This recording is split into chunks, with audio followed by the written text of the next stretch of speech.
Okay mga ka-GTV, happy Wednesday. Medyo matagal tayong hindi nakapag-upload ulit ng video, pero kung napanood nyo yung last video natin, nakagawa na tayo ng long term review sa ating Fortress 160. So may mga nag-comment pa nga na kinukumpara daw natin yung brand ng motor natin, sinisiraan natin yung ibang brand like yung Honda, yung PCX. Sinagot ko naman yung comment niya na based on my experience lang yon, tsaka wala tayong sinisiraan na brand. Gaya nga lang sabi ko, lahat ng naging motor ko before puro branded. Honda, Yamaha, Suzuki. Itong huli kong motor, ngayon lang ako nag-try ng ibang brand.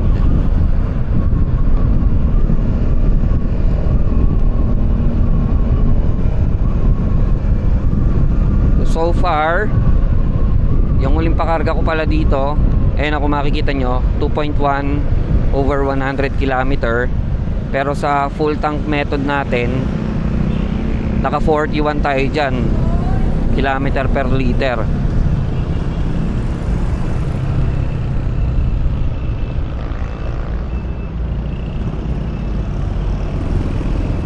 Which is okay na for me, kasi 17 yung bola nito compared sa PCX ko noon na 19.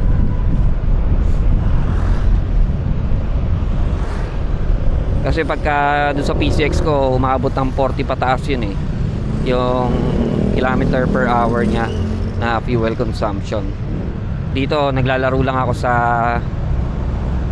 37 to 41, ganon.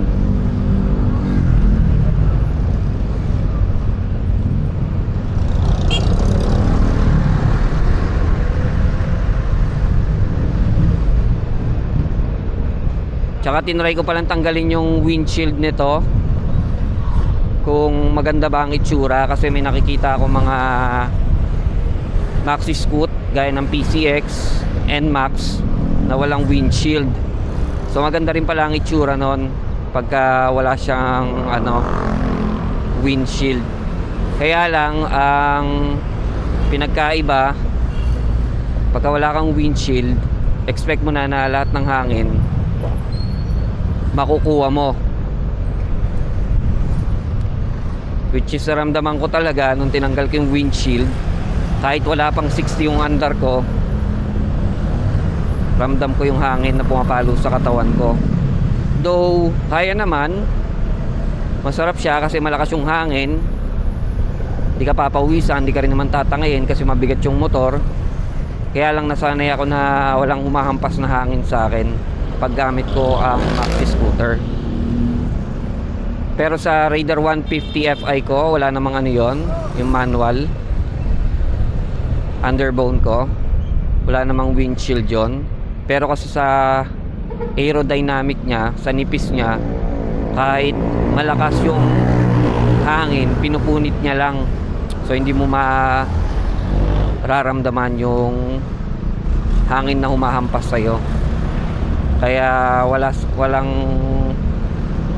kwenta sa kanya yung mga takbong 100. Although pag sobrang lakas talaga ng hangin, mararamdaman mo talaga kasi manipis nga yung motor Pero nasa pa rin yan, driving skills pa rin ng nagmamaneho.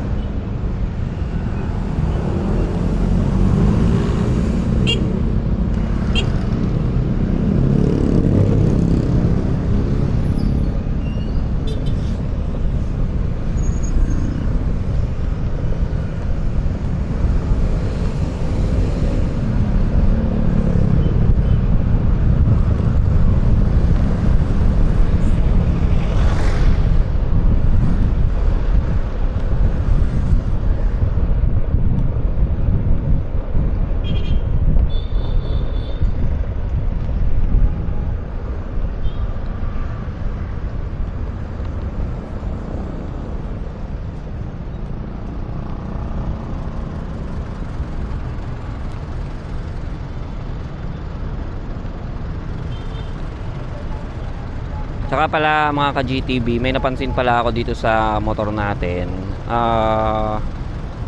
Hindi ko naman siya maisip na issue. Kasi parang napapansin ko sa trip 1 ko. Kasi ang trip 1 ko is ginagamit kong pang sukat ng change oil ko.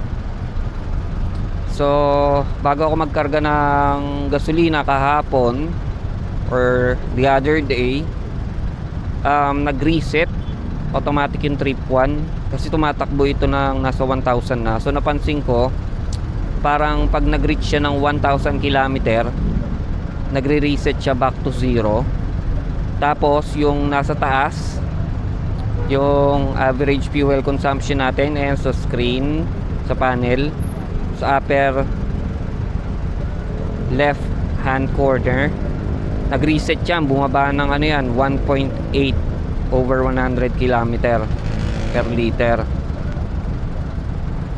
So yun lang ang napansin ko sa motor natin. Tapos ano pa ba, bali mabalik tayo sa windshield. Nung tinanggal ko nga pala yung windshield, ginamit ko siya ng twice na nag-onsite ako, okay naman. Pero binalik ko pa rin yung windshield. So ang ginawa ko na lang sa windshield ko is niligyan ko ng spacer para medyo umangat ng kaunti.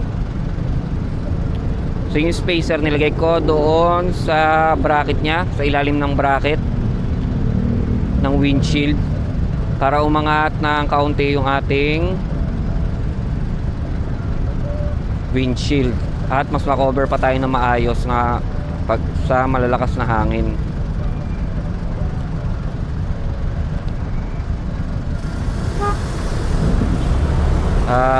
Ano pa ba?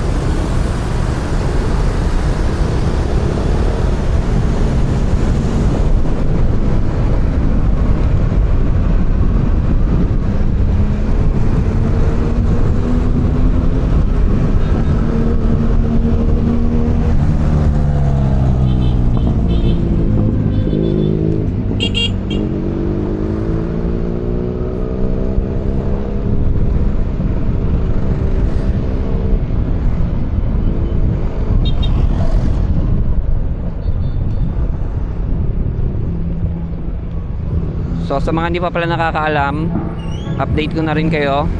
Pag dadaan kayo ng Bacoor, yung St. Dominic, ano pa ba,